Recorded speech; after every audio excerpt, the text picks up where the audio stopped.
My psychopathic mother made my life a living hell until I moved away from her, so as revenge, she stalked me and tried to frame me for heinous crimes. It backfired on her, and she went absolutely insane in the courtroom, plus all updates. I was at a bar celebrating my 21st birthday with some friends when my mother showed up wearing a wedding dress, her hair and makeup done in bridal style. When it was finally time for the cake, she took it upon herself to blow the candles out for me and started clapping for herself. When I got out of my seat to dance with one of my friends, my mother literally shoved her away midway through the dance and started dancing with me. I pried her off, and that's when she started screaming so loud the band stopped playing. She took my ear and tried to scold me, saying I was embarrassing her on her big day. She looked around, and at that moment, I think it clicked just how big of a scene she was making. The entire bar was silently staring at her, and the bar owner physically pushed her out while she yelled, but that was far from the end. You see, there is some context needed to really understand my mother. I was not only the only boy in the family, but also the youngest, which made me a perpetual baby in my mother's eyes. My mother often tried to infantilize me growing up. She tried to spoon-feed me when I was 17, then complained I wasn't being supportive of her when I refused to let her do things like that, then gaslit me when I didn't cave to her whining. Her behavior has been manipulative and narcissistic for as long as I can remember. She tended to make everything about her. Some referred to her as having a queen mother complex. She always expected to be honored and revered on any holiday, because even my birthdays had to be all about her, even when she did none of the work or planning. She had some other habits that were unbelievably creepy. When she was 45, she started openly talking to other people near me about wanting to get a facelift and honker implants to look 20 years younger, and she'd give me the side eye while doing it. But my father adamantly said he'd never pay for such unneeded things. That sparked many fights where she called him unsupportive, then would spend weeks playing the victim. She once put me on the spot trying to infantilize me in front of an entire church, my going up with me for the holy bread and trying to feed it to me. Then when I let her telling me to chew slowly, I was 22 and I just walked out. That was the last straw, and I moved out to rent a small room at a friend's parents' house for $200 a month. When I was packing to leave, she was begging me to stay almost the entire time. I told her I was her son, not her husband, and I was sick of the way she was acting around me. I had my own life to live after all. She just ran away sobbing and we didn't talk for months. I learned from my cousin that she was going around saying I'd come running back to her any day, but when I didn't, she lost it. My mother, even years after I became an adult, openly talked to me like a small child in front of other people and expected me to play along with it. And when I didn't, she'd first give me an expression like she was pleading with me, but I just stayed stone-faced. That made her grab me by the arm and try to drag me outside like a little kid to loudly whisper in my ear, but I always refused to let her and even threw her off a few times when she refused to let go. And the last time she attempted that, she dug her nails into my shoulder, so I swatted her hand away. That made her switch to mostly emotional manipulation. We both went to my uncle's birthday party, and while there, she was openly following me around and loudly talking to my aunt about the way I used to breastfeed as a child anytime she was close to me, and even said she lamented she couldn't still make me do that, then gave me that pleading look again. I wanted to throw up. My aunt was visibly disgusted as I'd told her about a lot of the previous things, but I guess she never really believed it was as bad as I said until that day. When I refused to cater to my mother at the party, she eventually broke down and loudly stated she was the matriarch and that what she says goes, then tried to order me to come to her, to which I reminded her that I didn't live with her anymore, nor did I have to do as she said because I wasn't a child. And then several other family members backed me up for the first time ever, which actually shocked me. That made my mother screech at us all and then leave, only to call me multiple times later to try and gaslight me over the phone. I let it all go to voicemail. Before making the choice to leave my home city, I had a girlfriend there I really liked. We'd been dating a few months and she wanted to meet my family. I was skeptical and warned her about my mother, but she must have thought I was joking. Boy, was she surprised. My mother was especially passive-aggressive towards her when they met, because she was taking her baby away, as we both heard her say to a relative over the phone in the kitchen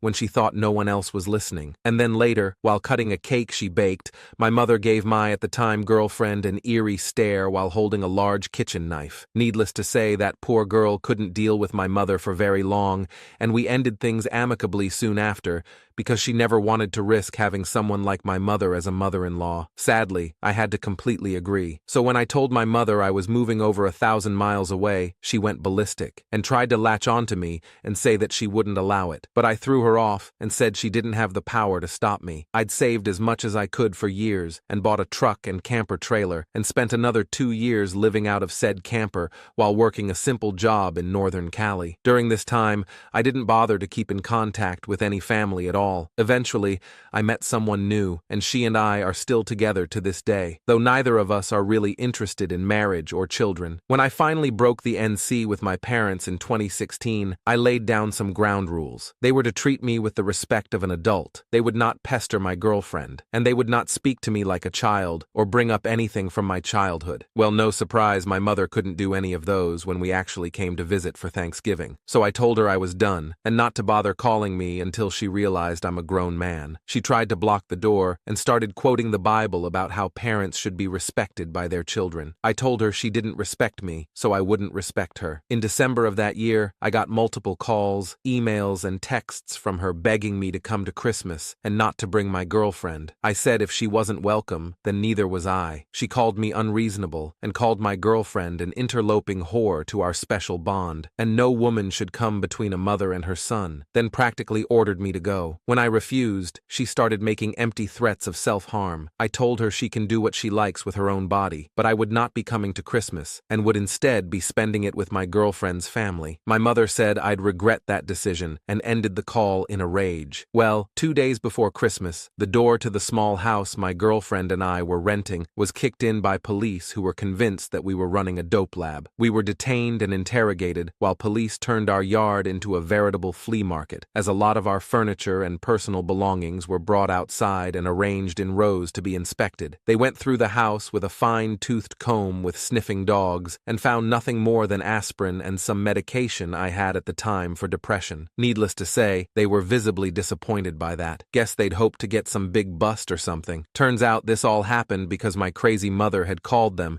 and gave details that were so accurate she had to have been stalking us at some point. She claimed that I was using my camper as a front to sell dope. My guess is she watched a lot of Breaking Bad. When police found nothing in the house, both vehicles and the camper, they were forced to put everything back and let us go. Understandably, we were furious, but I couldn't really do anything other than file a complaint because they'd caused some damage to the house that my landlord was angry about. As a major stroke of karma, my mother was arrested during her own Christmas Day party in front of most of the family. The investigation later showed that she'd taken a flight to my state and then spent a few days following us around taking pictures of me, my girlfriend, and our home. She'd broken in and photographed everything she could, right down to the underwear in my dresser. That was especially creepy. And police found she'd documented where I worked and what times my girlfriend and I were usually home or at our jobs. We're not really sure what her overall goal was, but it likely involved more than just trying to give me a scare with cops. Update. While I did press charges on my mother for stalking me and trying to frame me, I didn't want to spend much time in court because that meant being near her. So the events I'm about to describe are half from me and half from my dad. To start off with, my dad actually didn't know that my crazy mother had taken a flight to my state to stalk me. She claimed to him that she was just going to take a small vacation away from everyone for her own mental health, and never said where she was going, and my poor dad didn't know what she was about to do, or he'd have warned me. My mother then spent several days secretly following me and my GF around with her smartphone. She used the spare key we kept hidden inside of a fake rock to get into the house we were living in at the time. She then photographed everything she could. Then, after she returned home, my dad said she looked really smug about something. He described it as the kind of look someone has when they think they've won, and she seemed unusually happy and giddy until police came and arrested her on Christmas. Dad said she was bawling her eyes out and saying she didn't do anything wrong as she was being carted out by the cops. The evidence against her was clear. All of the photos were found on her phone,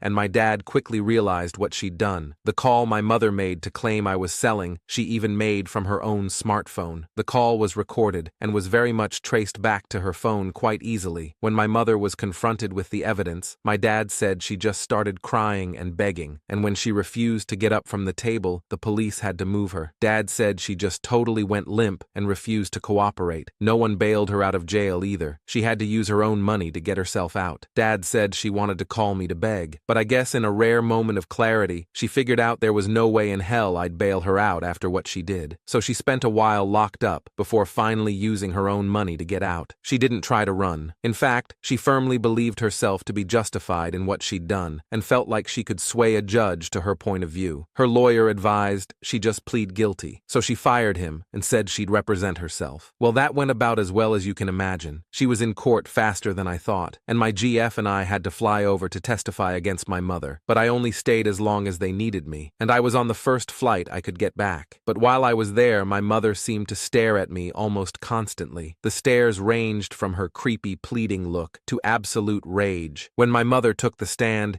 she gave a speech about why she believed she was right. I needed to be taught a lesson for refusing to come home and for putting some woman before her, because she should have been the only woman I'd ever need. She also tried to keep staring at me the entire time she was making this speech, but the judge repeatedly told her not to do that. I left before the sentencing. The judge believed my mother to be mentally unwell, but when he stated this, she went off on him that she was completely sane. Of course, that just made her look more crazy. She said she was just a mother looking out for her son and did what she had to do to teach me a lesson. My dad spoke up and said if she was really looking out for me, she wouldn't have tried to make her own son into her second husband or frame me for stuff I didn't do. That made her go off on him, and guards had to keep them apart. The judge was originally going to be more lenient on my mother, but decided she needed some real time behind bars and sentenced her to 2 years in prison. When she was sentenced, my mother went full toddler and had a tantrum of pounding her fists and crying like a baby. She had to be carried out of the courtroom because she refused to cooperate again. My dad described the next 2 years without her there as being absolute bliss, and made up his mind that he'd be ready to divorce her as soon as she was out, and I mean giving her the papers on the very day she came home, and that was the same day he left that house for good. He owns an Airstream trailer and parked it at a friend's house. From there, he spent months fighting my crazy mother in the divorce. That's when more crazy shit about her came out. My dad eventually won and moved to my state with his trailer as soon as he could. While my mother was in lockup, I reconnected with my family, and they all admitted they'd known for years the way she was around me, and they were sorry about not doing anything to help, especially my father. He cried while giving me a huge apology over the phone. He filed for divorce after my mother was released from jail, and in the divorce my mother got the house, mainly because my father no longer wanted it and agreed to let her have his share in it in exchange for a clean split. The court ruled he didn't have to pay any alimony anyway, because they were already both retired, so he chose to move closer to me and now lives in the same state out of an Airstream trailer he'd already owned since the 90s along the West Coast. He said he spends his evenings sipping tea and watching the waves, and he couldn't be happier. My mother didn't take the divorce well and tried to draw it out, but several family members came forward with witness statements. My sisters all showed up to speak about what she was really like, and some relatives even had some recordings about the creepy things my mom used to say. On top of all that, it got out that my mother had not only cheated on my father, but done so multiple times with different men, a few of which came forward during the divorce with proof. The judge ended up refusing to let my mother draw out the divorce any longer, and even her lawyer told her to let it go if she wanted to keep her pension intact. And when it was all over, my mother has basically been left alone in the old family home, and hardly anyone wants anything to do with her anymore. She's reached out to me on several occasions, but I just told her this was the result of her own deeds, and now she'd have to live with it. She tried to say she was getting therapy, but I told her that she should have done that a long time ago, and I really didn't care anymore because she can't undo the things she'd already done. She just cried and hung up the phone. I haven't spoken to her since.